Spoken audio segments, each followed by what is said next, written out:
Ladies and gentlemen, do you all think that everyone has been a little bit more angrier and on edge for the past few years? Back then, when I was growing up, I was always told that if you feel really angry, just take a step back, take a deep breath, and realize, hey, it's not that deep, let it go.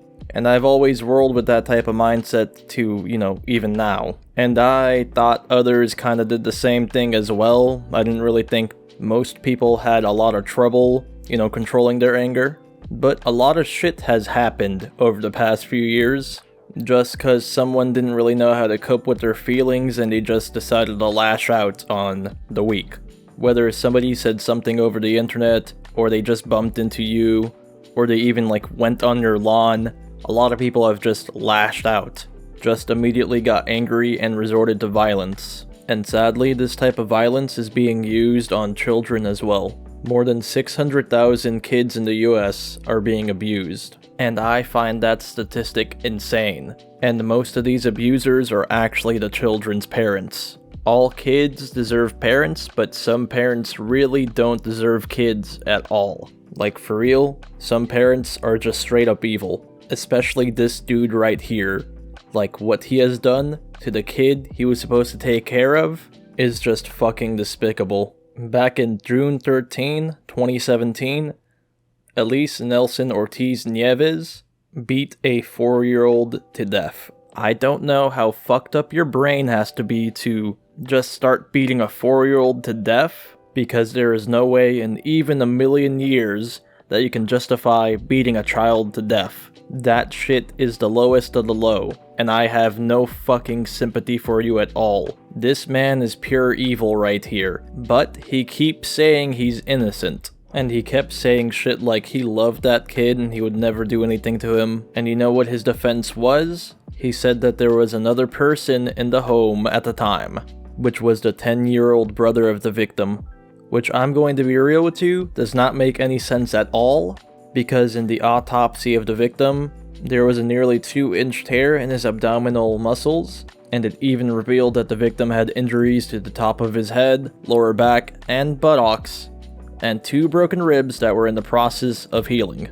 I don't think a 10-year-old can do something like that, and it even sounds like to me that this kid has been being abused for a good while now. So it looks like Elise already has a past of abusing kids. And shocking news, he definitely does, since there is documented evidence that he's abused other kids in the past, yet he still tried to maintain his innocence and even made an Instagram page called Justice for Nelson Ortiz, and my god, this is the most cringiest thing I've ever seen.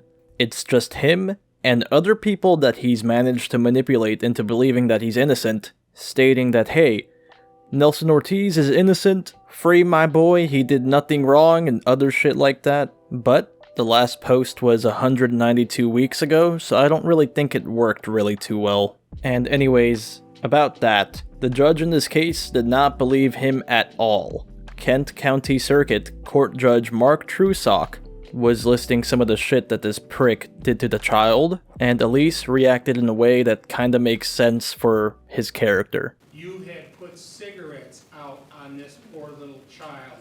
There was evidence of that from the pictures. The bruises, some of the bruises were in the shape of a belt buckle. Man, I ain't gonna let you, man. I ain't gonna let you sit here and say no crazy shit about me, man. No, man, because he's saying shit he don't even know, man. Sir, the testimony showed that you put this child and other child in a shower with ice cold water. Anybody says anything back there, right?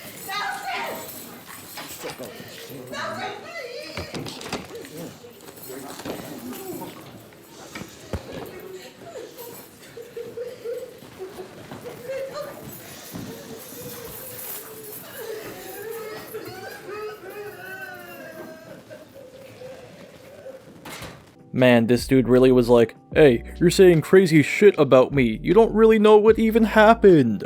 While the judge was literally reading documented evidence of him abusing this kid and other kids in the past. He then got so mad and worked up that he tried to go fight the judge when he was surrounded by police.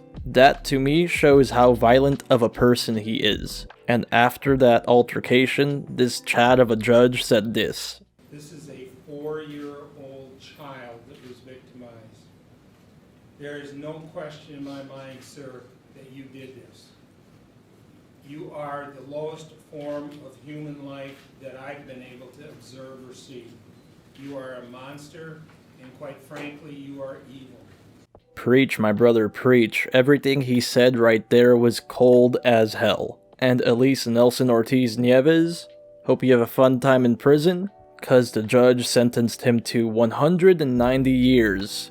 And I think that's deserved. And some may think it's a little excessive, but in the judicial system, you have to beat allegations to reduce your prison sentence, right? So even if this dude, let's say, gets Saul Goodman as his lawyer, they're never going to reduce that prison sentence to something where he would reasonably see the light of day again. So yeah, that dude is fucked and I'm all for it. But if you think that's the end of the case, well, buckle in, cause it's not. Y'all might be wondering, like, hey, where's the mother in all of this, right? Well, this bitch tried to defend her boyfriend when this case against him happened, but obviously she didn't really do great of a job doing that, and prosecutors even found out that, hey, she was lying about some shit. And lying in court is a big no-no. She knew the abuse was going on even though she didn't say anything about it, and just cause you're a bystander does not make you any less guilty.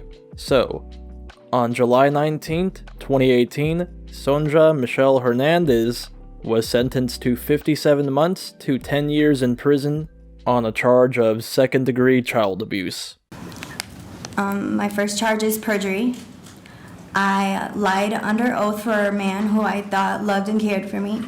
I turned a blind eye. There's nothing I can say or do to go back and change the things. The only thing I can do is look forward to the future. My second is failure to protect my children and blaming a sibling on a sibling.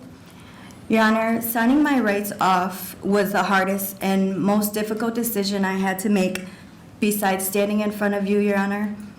I signed them off because I wanted them to move past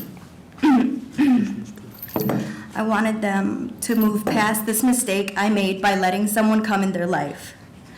I am far from perfect, and I accept responsibility for your conduct. Again, it doesn't change the past, and it won't bring my baby back. And I have to live with the fact that I failed my children. Your Honor, what you decide to give me is nothing compared to what I have been through.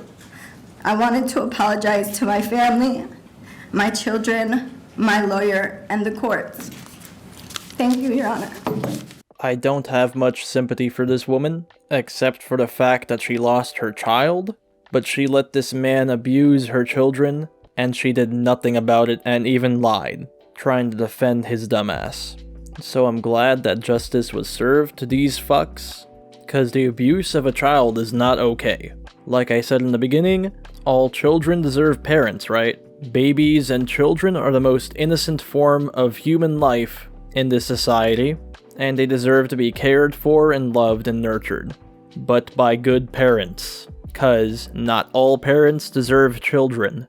Some people are just sick in the fucking head, can't control their emotions, lash out, or do some other sick shit. And those type of people should never be around a kid ever.